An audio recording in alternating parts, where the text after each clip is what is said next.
Alrighty, YouTube, we are back. We're getting down to the nitty gritty here, the final stages before we're ready to paint. What we're going to have to do is to add carve in the textures of the white trim here to make it look that weird frilly, I don't know how to explain it. You know what it looks like on a Santa hat and everything, all the white trim. I don't know if you can tell, we added in all our chain details. Got some little bells on it at the end of the chains. We've sanded everything smooth. I don't know what this little thing is here, but that was something I saw in a picture he has hanging from him. We accidentally knocked off a couple edges of it, sanding on it, but it happens sometimes. But yeah, we've come down to our finishing stages. We're going to add in our little notches to our white trim here, and then we got to work on the feet some. But overall, we're finishing up, guys, and I'm excited to get ready to throw some paint on it. And really what we're going to do is no rhyme or reason. It's just going to be like a mishmash, just little notches we're going to put all over it. And we might have to sand it one more time after this. Won't know until after we're done. Like, not the whole carving, obviously, just these trim areas. But what we're gonna do is we're just gonna add in some notches all over it. And the reason I didn't video putting the chains and all that on it is for the simple fact there were so many. I'd already done the ones in the front. It was exactly the same process as the ones I did in the front. And also, kind of like what we're gonna end up having here is just some bad camera angles, because our carving here is a very odd shape. So in order for me to hold them to carve the angles I need, it's just it's hard to keep the camera in the proper angle.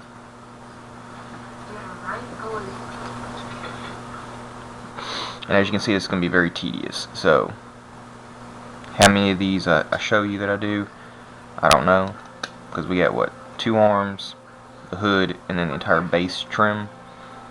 And that's a lot of little notches. Where's my tiny knife? Let's see, are you sharp enough? This actually might work better. Man, it is cold out today, guys. Friggin' cold. I always go outside to sand on my stuff just to keep that dust from flying everywhere. Used to do it inside, and then the cleanup is just a pain in the butt.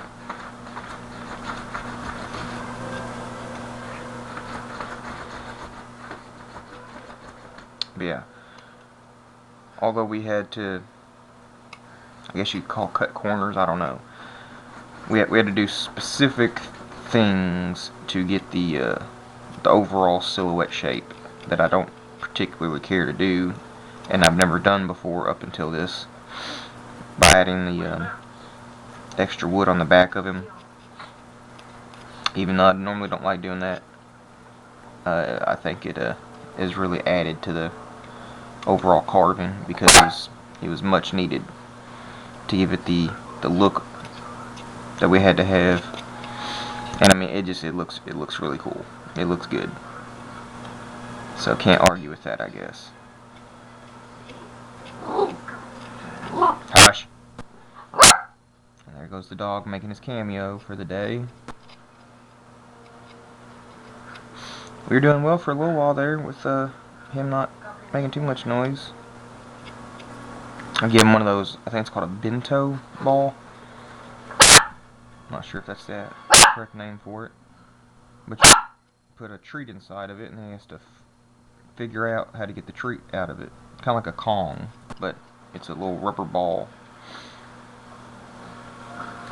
And I guess he's bored right now, so he's wanting me to play with him, and he's going to just be a nuisance till I do so.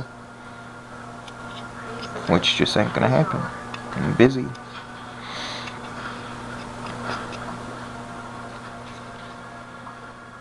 Yeah, it's going to be really hard I don't know what the camera angles are like. It's going to be really hard to actually see these details until we actually throw some paint on. Like, I can see it because I'm using my eyes, I'm looking right at it, but I don't know how well it's picking up on the camera.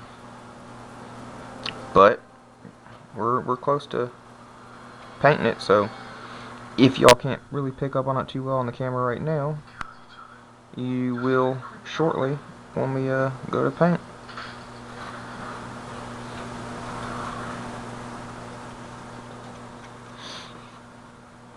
Goodness, I knew this was going to take forever.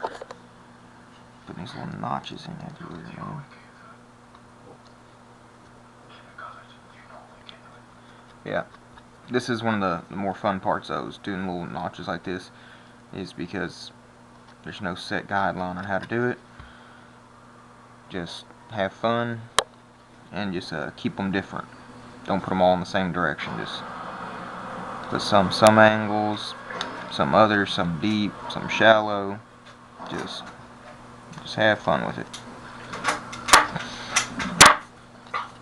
And I do believe once this is all said and done and finished, this will probably be one of my more favorite carvings, just for the amount of details and size. I think it's the biggest miniature I've ever done. If it wasn't for a Christmas present, I would be very reluctant to give it away. Heck, I'd be reluctant to even sell it. That's the problem with wood carvings. Some people ask me, why don't I try and sell them? And when you put this amount of time and effort into it, it's hard to let go. Plus, you have a lot of it's hard to put a price on it that somebody's willing to pay. You know how much effort and work and time and thought and everything was put into it. And your average person, they don't care about that. They just, oh, that's neat, how much is it? And they make up in their mind what they're willing to pay, and they think that's the value. So it's always hard to get people to understand why I don't really sell them. Now, I have, I think, sold a couple carvings here or there, but they've always been those small little what I call my lucky fishing necklaces. They're just real small. It takes maybe 4 to 6 hours to complete one, and that's carving it, sanding it, painting it. And I mean, they're ultra realistic. I mean, they're mini. You wear them as like a necklace charm. But I had a local bait shop. Would see all the different ones I'd wear all the time, depending on what fish I was after. I'd wear a specific one. And they asked me if I ever did them for other people, and I said, sure, which one do you want? And I think that's the only one I've ever sold. Most of them I do are just gifts.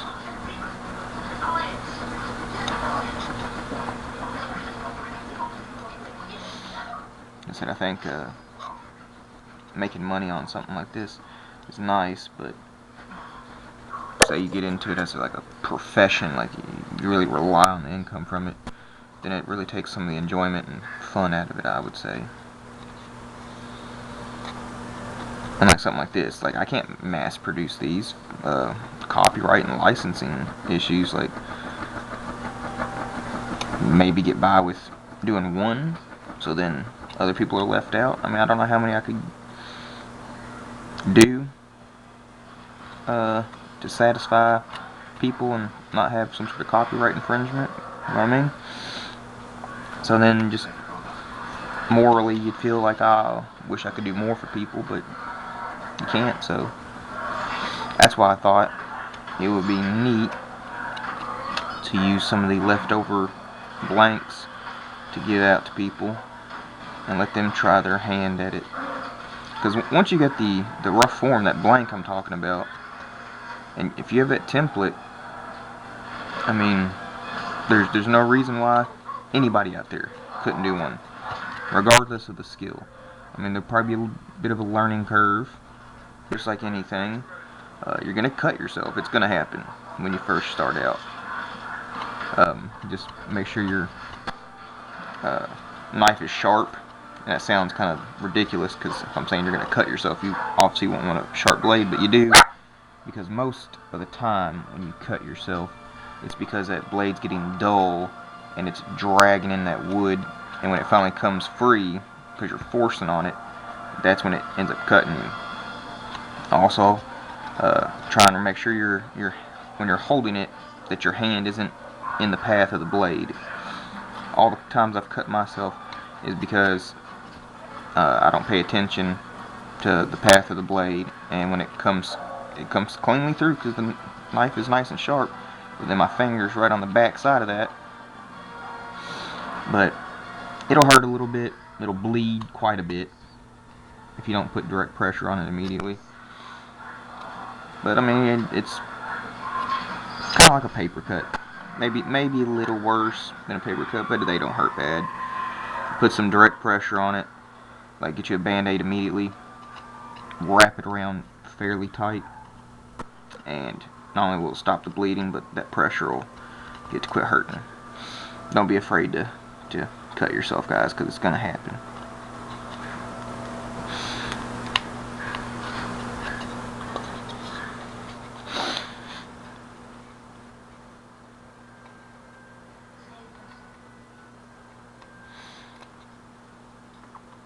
Yeah, I'm happy to be coming to the end of this one. It's always good to know when you're at the end of the tunnel, guys. Like, painting, it's difficult, but it's nowhere near mentally straining as the carving is. Like, when you first start with that square block of wood and you slowly start seeing it take shape and more shape and more shape, it's really exciting, but it's mentally taxing.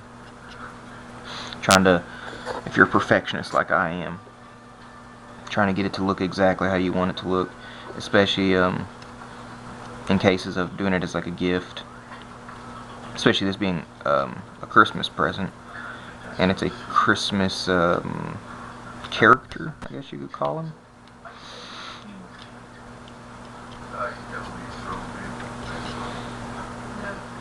Yeah, it's looking pretty good. I'm gonna paint it to look better.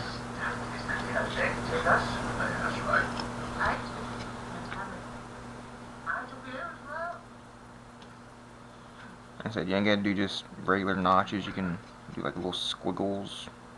Do an S. Here, let's try S. And then come around the other side of it. Notch it out.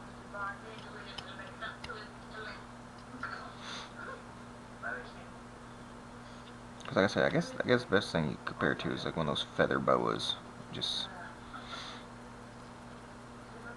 lots of artificial hair or feather material. So there's lots of gaps and all that kind of stuff. This next time you're at a store, look at a Santa hat and that little white trim. That's what we're trying to replicate, guys.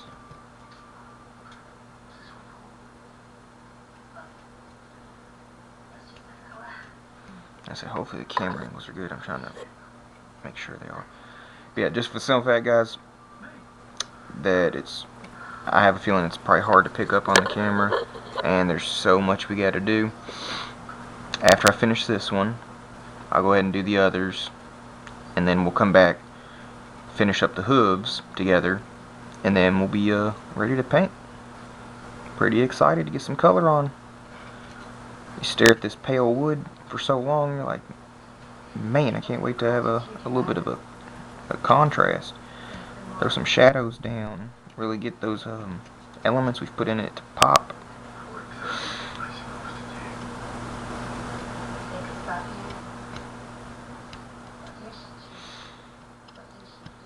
Another thing for any beginners out there, if you're doing miniatures like this, I'm sure y'all have seen it in the background of some of my videos. See this right here?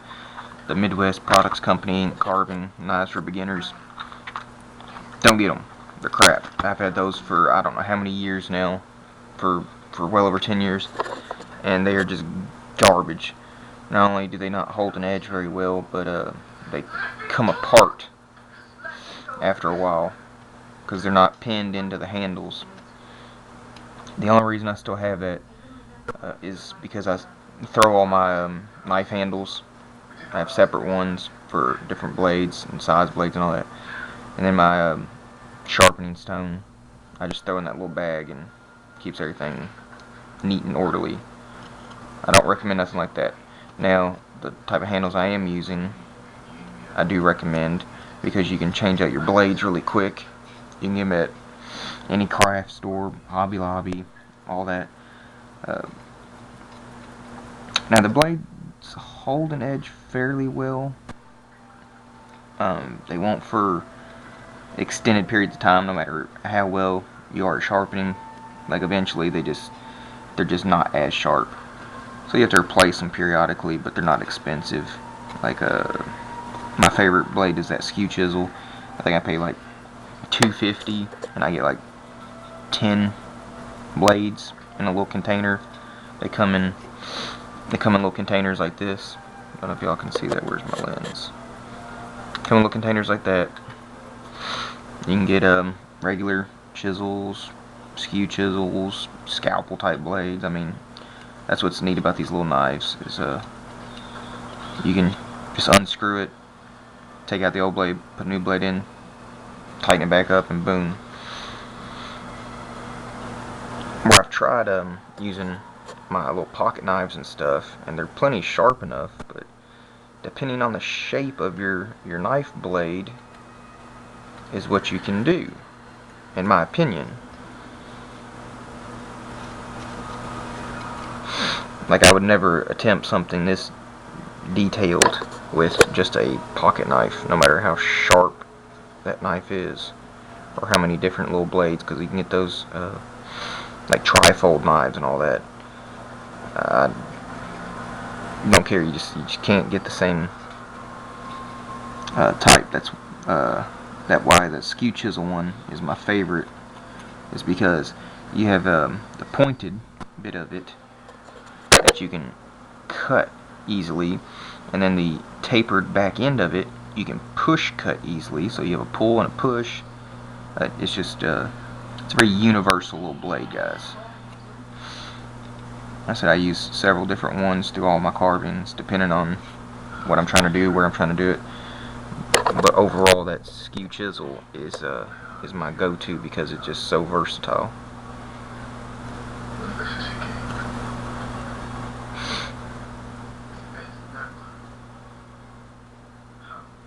At the end of this video, I got a shout out, not this clip, but when we're finished with Krampus here, I'm going to give a shout out to a new subscriber I got. It's always nice to have people subscribe. So, to all those people out there who are watching, if you enjoy what you see, always like and subscribe. Definitely comment if you have anything positive to say. Constructive criticism, any of that. Any challenges for me? Like I said, I'm open to suggestions. Y'all think y'all got something neat that you'd like to see carved? I'm more than happy to give it a shot. I got tons of templates and everything, and never know which ones to do personally, so you'd be helping me out by making that decision for me if y'all got anything y'all would like to see. Yeah, that's pretty neat, guys. I don't know how well y'all can see that. Damn, carving is so big I can't sit them flat. But yeah, that looks real neat, guys. Where we get it all notched up all around it. When we put some paint on there, I think what we're gonna do is we're gonna do a white base coat. Then we'll feather it with a little bit of dry brushing of gray, and then in between each little notch you put, we'll do a very light shadowing of some black, and then go back over it with a feathering of white to give it that dirty white look. But yeah, man, looks pretty cool, guys. I'm gonna go ahead and finish up the head trim, the other arm, and then the entire base around the robe, and we'll be back after that working on his little hooves.